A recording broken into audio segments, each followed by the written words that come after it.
If you can answer all of these questions about money, you're in great shape financially and you're well on your way to being rich. Some of these are very simple to answer, but the majority of people would be completely stumped. Unfortunately, not being able to address them will most likely result in a career of terrible financial management. Being able to clearly answer these questions is almost a guarantee you'll be very well off financially, but if not, you have some homework to do.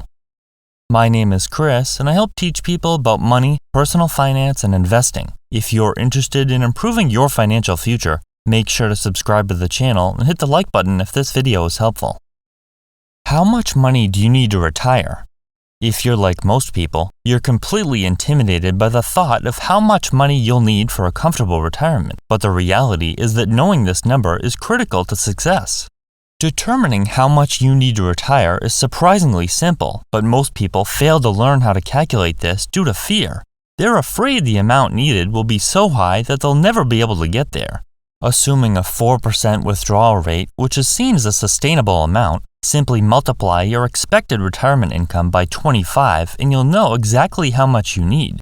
If your expected retirement income is $50,000 per year, you'll need $1,250,000 in order to safely withdraw that amount each year.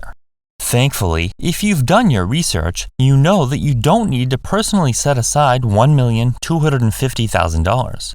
If you invest wisely, the majority of that money will be from investment returns, and the money you put in will only be a fraction of that. Those who are able to clearly answer this question are well on their way to a successful and comfortable retirement. What are your expected investment returns?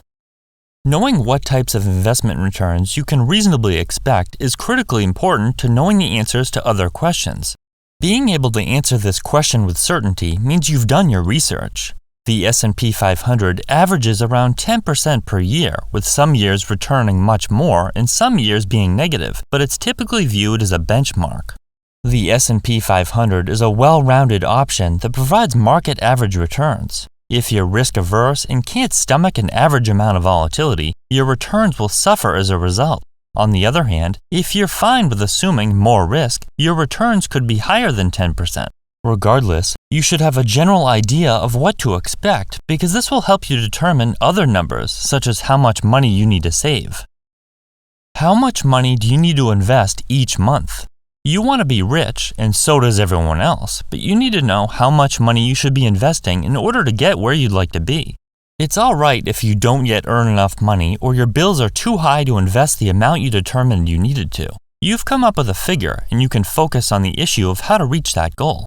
For example, you should be able to say, I need to invest X amount each month in order to reach X amount by this time.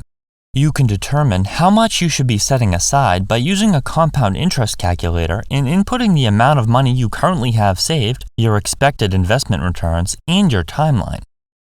How much cash should you have on hand? Most people couldn't even begin to tell you how much money they should have stashed away in their savings account. You should be able to clearly answer how much you need to set aside and why. Generally, it's recommended to have 3 to 6 months of expenses set aside in a savings account, with about 2 months of expenses in a checking account. There's no exact science to determining how much an individual should have. Those with variable incomes, such as those who work on commission, those who rely on gratuities, or people who are self-employed, should stick to the safe side. On the other hand, having too much cash on hand is a problem in itself. Each month your money sits in a checking account earning little to no interest, it loses purchasing power due to inflation. How much money should you be saving for future purchases? Knowing how much money you need to save for future, particularly large purchases can be tricky, and this is commonly overlooked. Being debt-free is a major accomplishment that will greatly free up your income for other future expenses, but you must think carefully about your upcoming costs. If your car is owned outright, it's not costing you anything in the form of monthly debt payments, but that doesn't mean there's no monthly cost associated with replacing it. Assuming you don't want to borrow money for a newer vehicle down the road, how much money do you need to be setting aside now for that future purchase? If you need $25,000 in order to pay cash for a car in 4 years, you should be saving over $500 per month just for that expense. What about home repairs and improvements? It's worth planning for a roof or kitchen replacement years before it's needed to avoid the need for debt to fund the purchase. Think of this like making payments to yourself. What accounts should you be using to invest? If you're like most people, you're lucky if you even know what type of retirement or investment account you're putting money into, never mind knowing the pros and cons of these accounts. Selecting the right accounts for your investments means you've done your homework and you know how to maximize your savings, in addition to taking advantage of various benefits associated with different account types. Utilizing accounts that don't align with your situation will result in significantly less money accumulated over time, as well as a large tax burden during retirement that eats up a huge percentage of your retirement income.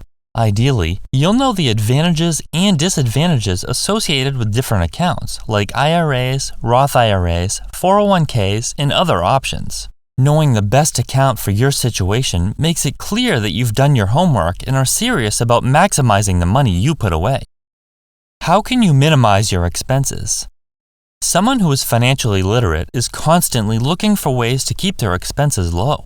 If you can think of a few ways to reduce your monthly costs, you're probably great at managing money.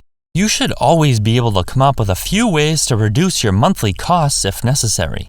Reducing expenses doesn't equal reducing your lifestyle. It could just mean getting better pricing on things like insurance, refinancing your mortgage to receive a better interest rate, or eliminating subscriptions you don't even use.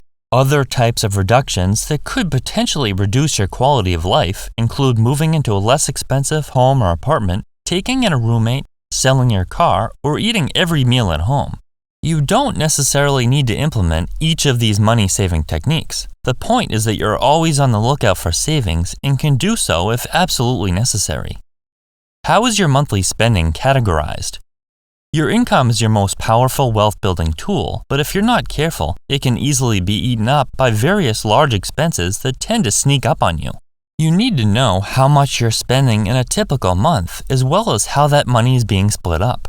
Housing, which is the largest expense for just about everyone who pays a mortgage or a rent, is the most important one to pay attention to. Letting this one expense get out of hand is pretty much guaranteed to cripple you financially, leaving no room in your budget for debt paydown and investing. It's wise to know exactly how much of your budget is going to this cost. Transportation is also one of the largest budget lines, followed by various smaller expenses like food, healthcare, and insurance. Also know how much of your money is going to the smallest expenses, like subscription services, meals and drinks out, and aimless online purchases, which tend to multiply and slip through your fingers. If you know exactly where your money is being spent, you're way ahead of most people who scratch their head at the end of each month wondering why they have nothing left. If you know the answers to all of these questions, congratulations. There's a great chance you're doing extremely well when it comes to money. Sure, you might not be exactly where you want to be yet, but you're on the right track.